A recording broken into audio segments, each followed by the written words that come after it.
بسم الله الرحمن الرحيم. قد أفلح المؤمنون الذين هم في صلاتهم خاشعون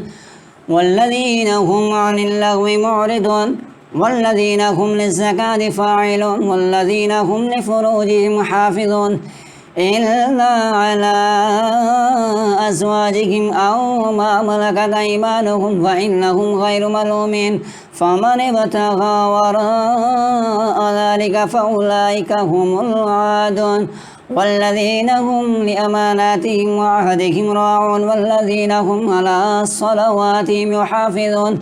أولئك هم الوارثون الذين يرثون الفردوس هم فيها خالدون. ولقد خلقنا الإنسان من سلالة من طين ثم جعلناه نطفة في قرار مكين ثم خلقنا النطفة علقة فخلقنا العلقة مضغة فخلقنا المضغة عظاما فكسونا العظام لحما ثم أنشأناه خلقا آخر فتبارك الله أحسن الخالقين. ثم إنكم بعد ذلك لميتون ثم إنكم يوم القيامة تبعثون. ولقد خلقنا فوقكم 7 طرائق وما كنا على الخلق غافلين وأنزلنا من السماء ماء بقدرها فأسكناه في الأرض وإنا على ذهاب به لقادرون. فأنشأنا لكم به جنات من نخيل وأعناب لكم فيها فواكه كثيرة ومنها تأكلون وشجرة تخرج من طور سيناء تنبت بالدهر والصبغ للآكلين. وإن لكم في الأنعام لعبرة نسقيكم مما في بطونها ولكم فيها منافع كثيرة ومنها تأكلون وعليها وعلى الفلك تحملون. ولقد أرسلنا نوحا إلى قومه فقال يا قوم اعبدوا الله ما لكم من إله غيره أفلا تتقون. فقال الملأ الذين كفروا من قومه ما هذا إلا بشر مثلكم يريد أن يتفضل عليكم ولو شاء الله لأنزل ملائكة ما سمعنا بهذا في آبائنا الأولين إن هو إلا رجل به جنة فتربصوا به حتى حين. قال رب انصرني بما كذبون. فأوحينا إليه أن اصنع الفلك بأعيننا ووحينا فإذا جاء أمرنا وفارت النور فاسلك فيها من كل زوجين اثنين وأهلك إلا ما سبق عليه القول منهم ولا تخاطبني في الذين ظلموا إنهم مغرقون. فإذا استويت أنت ومن معك على الفلك فقل الحمد لله الذي نجانا من القوم الظالمين وقل رب أنزلني منزلا مباركا وأنت خير المنزلين. إن في ذلك لآيات وإن كنا لمبتلين. ثم أنشأنا من بعدهم قرنا آخرين فأرسلنا فيهم رسولا منهم أن اعبدوا الله ما لكم من إله غيره أفلا تتقون. وقال الملأ من قومه الذين كفروا وكذبوا بلقاء الآخرة وأترفناهم في الحياة الدنيا ما هذا إلا بشر مثلكم يأكل مما تأكلون منه ويشرب مما تشربون ولئن أطعتم بشرا مثلكم إنكم إذا لخاسرون. أيعدكم أنكم إذا متم وكنتم ترابا وعظاما أنكم مخرجون هيهات هيهات لما توعدون إن هي إلا حياتنا الدنيا نموت ونحيا وما نحن بمبعوثين إن هو إلا رجل افترى على الله كذبا وما نحن له بمؤمنين. قال رب انصرني بما كذبون. قال عما قليل ليصبحن نادمين. فأخذتهم الصيحة بالحق فجعلناهم غثاء فبعدا لقوم الظالمين. ثم أنشأنا من بعدهم قرونا آخرين ما تسبق من أمة أجلها وما يستأخرون ثم أرسلنا رسلنا تترى كلما جاء أمة رسولها كذبوه فأتبعنا بعدهم بعدا وجعلناهم أحاديث فبعدا للقوم لا يؤمنون ثم أرسلنا موسى وأخاه هارون بآياتنا وسلطان مبين إلى فرعون وملئه فاستكبروا وكانوا قوما عالين فقالوا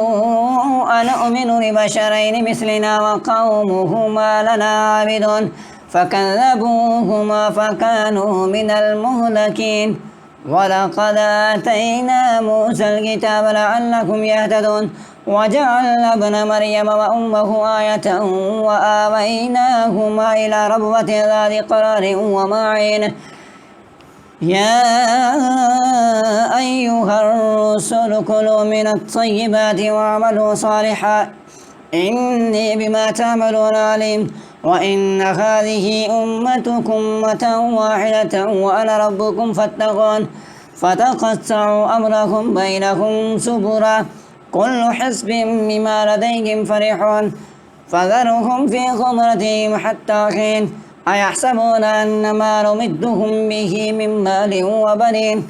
نسارع لهم في الخيرات بل لا يشعرون إن الذين هم من خشية ربهم مشفقون والذين هم بآيات ربهم يؤمنون والذين هم بربهم لا يشركون والذين يؤتون ما آتوا وقلوبهم وجلة أنهم إلى ربهم راجعون أولئك يسارعون في الخيرات وهم لها سابقون ولا نكلف نفسا إلا وسعها ولدينا كتاب ينطق بالحق وهم لا يظلمون بل قلوبهم في غمرة من هذا ولكم أعمال من دون ذلك هم لها عاملون حتى إذا أخذنا مترفيهم بالعذاب إذا هم يجأرون لا تجأروا اليوم إنكم منا لا تنصرون قد كانت آياتي تتلى عليكم فكنتم على أعقابكم تعكسون مستكبرين به سامرا تهجرون أفلم يدبروا القول أم جاءهم ما لم يأت آباءهم الأولين أم لم يعرفوا رسولهم فهم له منكرون أم يقولون به جنة بل جاءهم بالحق وأكثرهم للحق كارهون ولو اتبع الحق أهواءهم لفسدت السماوات والأرض وما فيهن بل أتيناهم بذكرهم فهم عن ذكرهم معرضون أم تسألهم خرجا فخراج ربك خير وهو خير الرازقين وإنك لتدعوهم إلى صراط مستقيم وإن الذين لا يؤمنون بالآخرة عن الصراط لناكبون ولو رحمناهم وكشفنا ما بهم من ضر للجوا في طغيانهم يعمهون ولقد أخذناهم بالعذاب فما استكانوا لربهم وما يتضرعون حتى إذا فتحنا عليهم بابا عذاب شديد إذا هم فيه مبلسون وهو الذي أنشأ لكم السمع والأبصار والأفئدة قليلا ما تشكرون وهو الذي ذرأكم في الأرض وإليه تحشرون وهو الذي يحيي ويميت وله اختلاف الليل والنهار فلا تعقلون بل قالوا مثل ما قال الأولون قالوا أئذا متنا وكنا ترابا وعظاما أئنا لمبعوثون لقد وعدنا نحن وآباؤنا هذا من قبل إن هذا إلا أساطير الأولين قل لمن الأرض ومن فيها إن كنتم تعلمون سيقولون لله قل أفلا تذكرون قل من رب السماوات السبع ورب العرش العظيم سيقولون لله قل أفلا تتقون قل من بيده ملكوت كل شيء وهو يجير ولا يجار عليه إن كنتم تعلمون سيقولون لله قل فأنا تسخرون بل أتيناهم بالحق وإنهم لكاذبون ما اتخذ الله من ولد وما كان معه من إله إذا لذهب كل إله بما خلق ولعلى بعضهم على بعض سبحان الله عما يصفون عالم الغيب والشهادة فتعالى عما يشركون قل رب إما تريني ما يوعدون رب فلا تجعلني في القوم الظالمين وإنا على أن نريك ما نعدهم لقادرون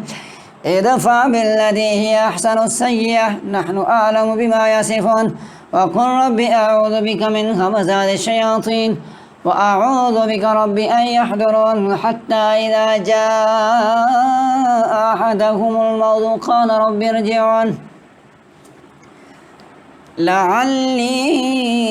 أعمل صالحا فيما تركت كلا إنها كلمة هو قائلها ومن ورائهم برزخ إلى يوم يبعثون فإذا نفخ في الصور فلا أنساب بينهم يومئذ ولا يتساءلون فمن ثقلت موازينه فأولئك هم المفلحون ومن خفت موازينه فأولئك الذين خسروا أنفسهم في جهنم خالدون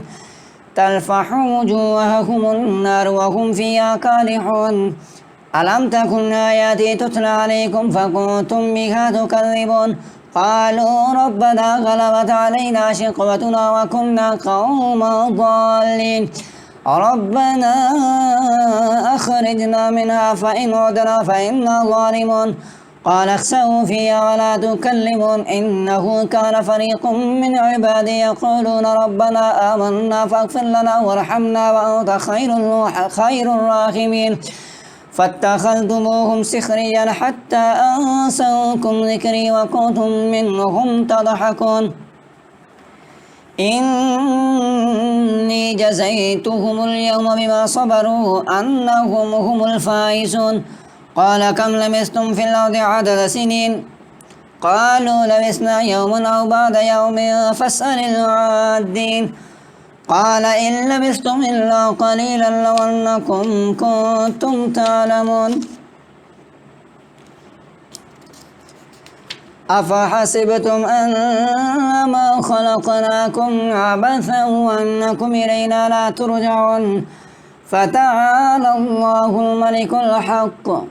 لا إله إلا هو رب العرش الكريم ومن يدعو مع الله إلها آخر لا برهان له به فإنما حسابه عند ربه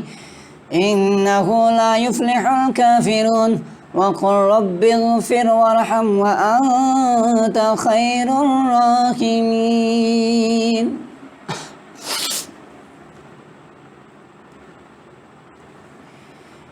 بسم الله الرحمن الرحيم سورة أنزلناها وفرضناها وأنزلنا فيها آيات بينات لعلكم تذكرون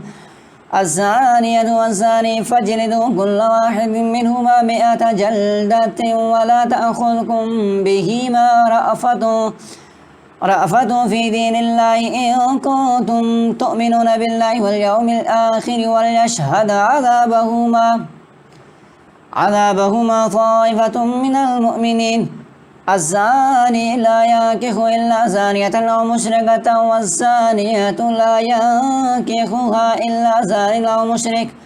وحرم ذلك على المؤمنين والذين يرمون المحصنات ثم لم يأتوا ب4 شهداء فاجلدوهم 80 جلدة ولا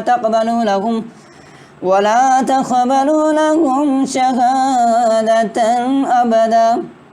وأولئك هم الفاسقون إلا الذين تابوا من بعد ذلك وأصلحوا فإن الله غفور رحيم والذين يرمون أزواجهم ولم يكن لهم شهداء إلا أنفسهم فشهادة أحدهم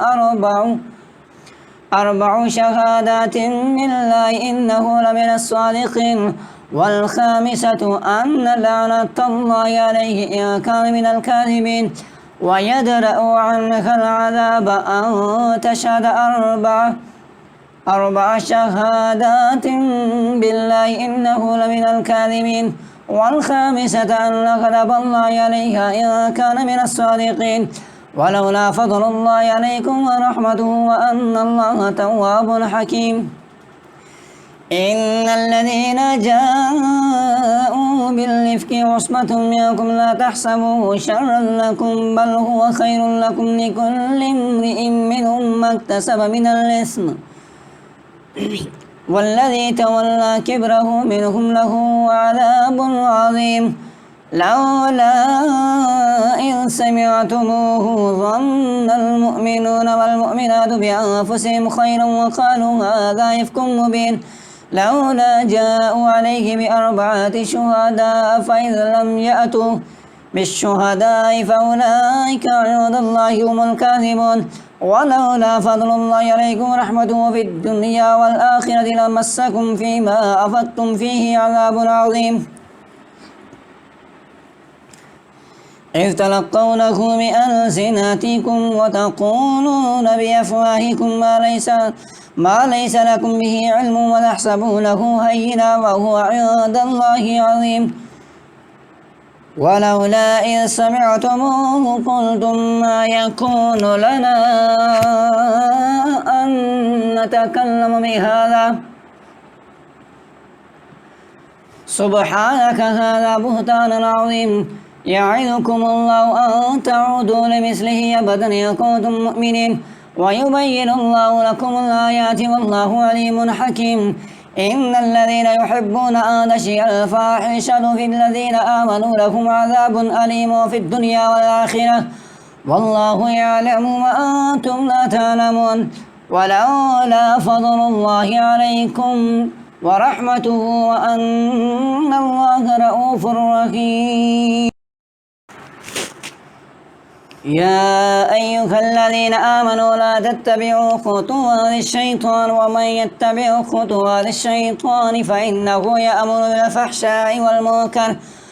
ولولا فضل الله عليكم ورحمته ما زكى منكم من أحد أبدا ولكن الله يزكي من يشاء والله سميع عليم ولا يأتل أولو الفضل منكم والسعة أن يؤتوا أولي القربى والمساكين والمهاجرين في سبيل الله وليعفوا وليصفحوا ألا تحبون أن يغفر الله لكم والله غفور رحيم إن الذين يرمون المحصنات الغافلات المؤمنات لعنوا في الدنيا والآخرة ولهم عذاب عظيم يوم تشهد عليهم ألسنتهم وأيديهم وأرجلهم بما كانوا يعملون يومئذ يوفيهم الله دينهم الحق ويعلمون أن الله هو الحق المبين الخبيثات للخبيثين والخبيثون للخبيثات والطيبات للطيبين والطيبون للطيبات أولئك مبرؤون مما يقولون لهم مغفرة ورزق كريم يا أيها الذين آمنوا لا تدخلوا بيوتا غير بيوتكم حتى تستأنسوا وتسلموا على أهلها ذلكم خير لكم لعلكم تذكرون فإن لم تجدوا فيها أحدا فلا تدخلوها حتى يؤذن لكم وإن قيل لكم ارجعوا فارجعوا هو أزكى لكم والله بما تعملون عليم ليس عليكم جناح أن تدخلوا بيوتا غير مسكونة فيها متاع لكم والله يعلم ما تبدون وما تكتمون قل للمؤمنين يغضوا من أبصارهم ويحفظوا فروجهم ذلك أزكى لكم إن الله خبير بما يصنعون وقل للمؤمنات يغضضن من أبصارهن ويحفظن فروجهن ولا يبدين زينتهن إلا ما ظهر منها وليضربن بخمرهن على جيوبهن ولا يبدين زينتهن إلا لبعولتهن أو آبائهن أو آباء بعولتهن أو أبنائهن أو أبناء بعولتهن أو إخوانهن أو بني إخوانهن أو بني أخواتهن أو نسائهن أو ما ملكت أيمانهن أو التابعين غير أولي الإرباد من الرجال أو الطفل الذين لم يظهروا على عورات النساء ولا يضربن بأرجلهن ليعلم ما يخفين من زينتهن وتوبوا إلى الله جميعا أيها المؤمنون لعلهم تفلحون وأنكحوا الأيام منكم والصالحين من عبادكم وإمائكم إن يكونوا فقراء يغنهم الله من فضله والله واسع عليم وليستعفف الذين لا يجدون نكاحا حتى يغنيهم الله من فضله والذين يبتغون الكتاب مما ملكت أيمانكم فكاتبوهم إن علمتم فيهم خيرا وآتوهم مما لله الذي آتاكم ولا تكرهوا فتياتكم على البغاء إن أردنا تحصنا لتبتغوا عرض الحياة الدنيا ومن يكرهن فإن الله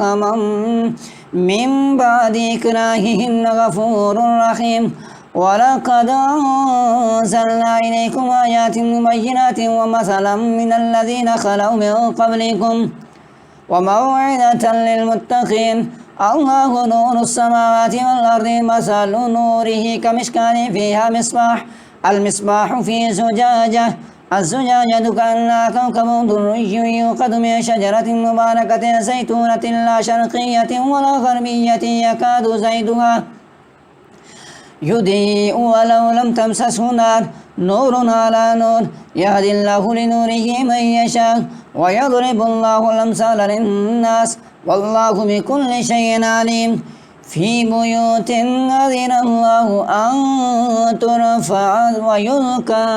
ويذكر في اسمه يسبح له فيها بالغدو والآصال رجال لا تلهيهم تجارة ولا بيع عن ذكر الله وإقام الصلاة وإيتاء الزكاة يخافون يوما تتقلب فيه القلوب والأبصار ليجزيهم الله أحسن ما عملوا ويزيدهم من فضله والله يرزق من يشاء بغير حساب والذين كفروا أعمالهم كسراب بقية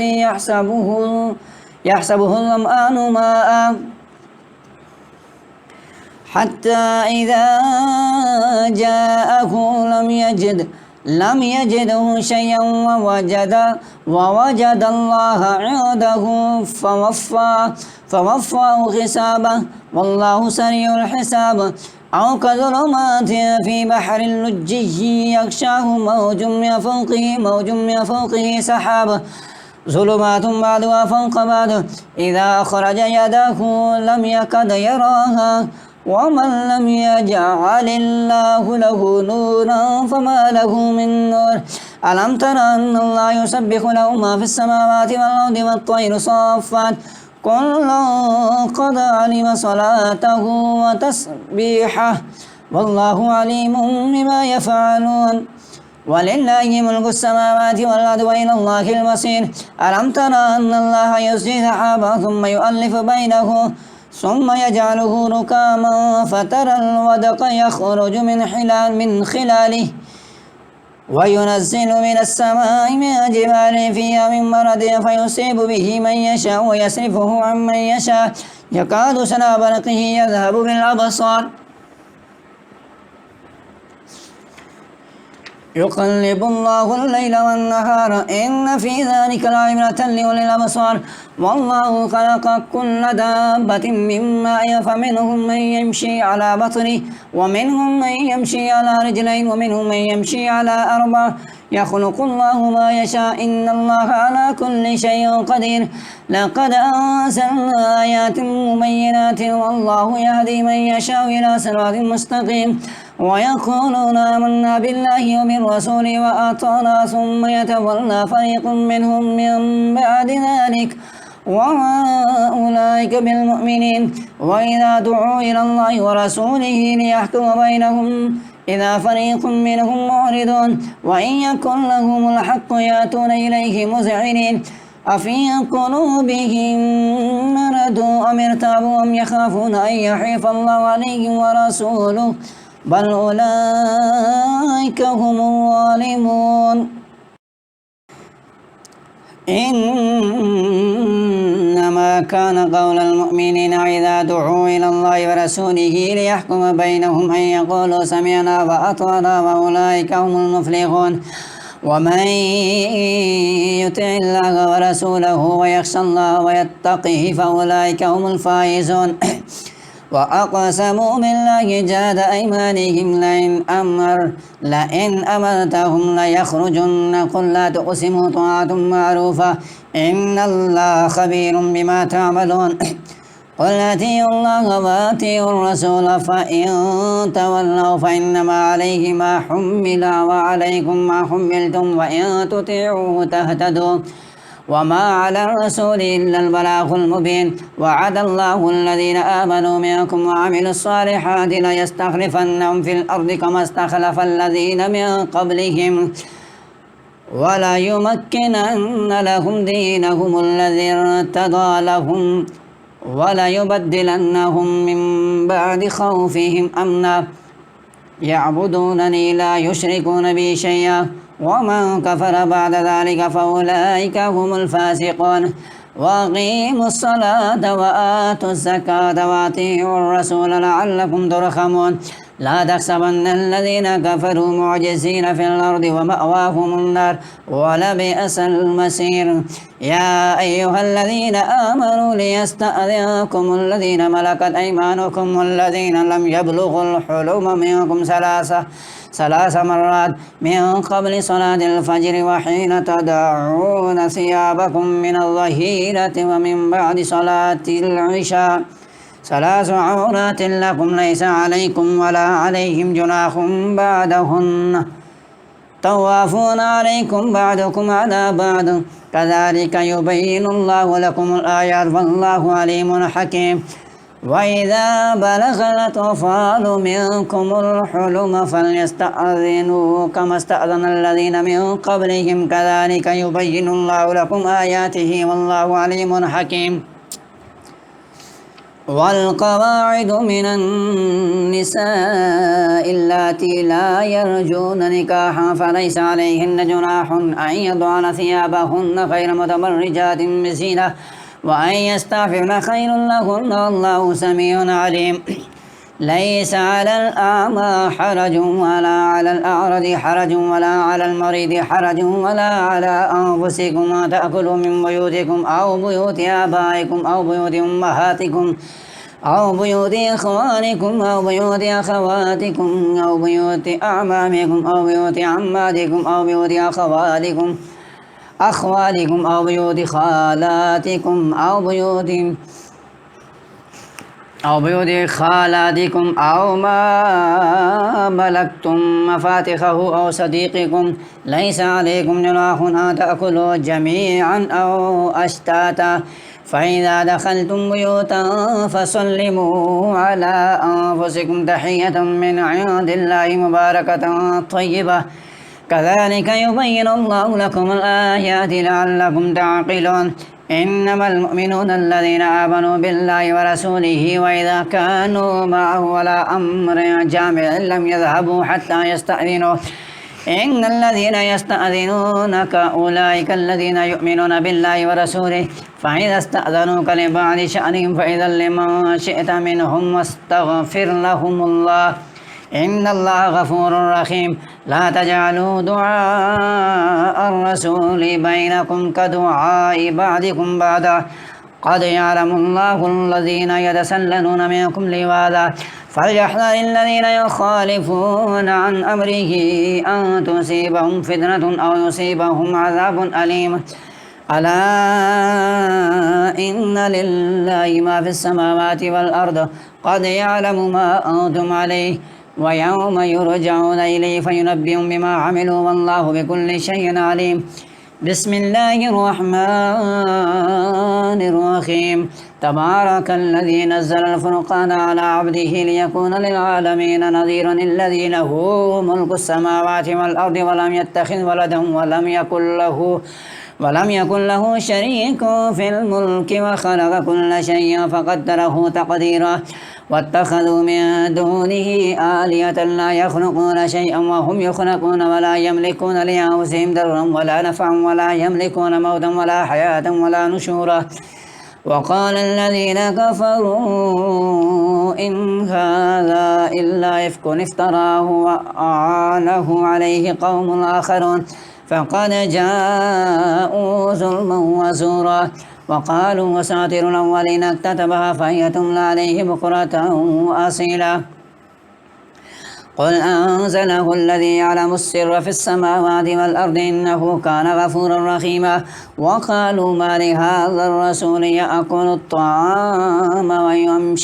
ويمشي في الأسواق لولا أنزل إليه ملك فيكون معه نظيرا أو يلقى إليه كنز أو تكون له جنة يأكل منها. وقال الظالمون لا تتبعون إلا رجلا مسحورا.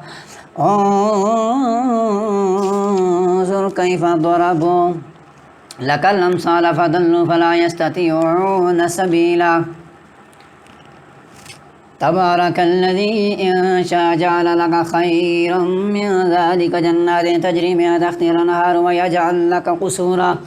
بل كذبوا بالساعة وأعتدنا لمن كذب بالساعة سعيرا. إذا رأتهم من مكان بعيد سمعوا لها تغيظا وزفيرا وإذا ألقوا منها مكانا ضيقا مقرنين دعوا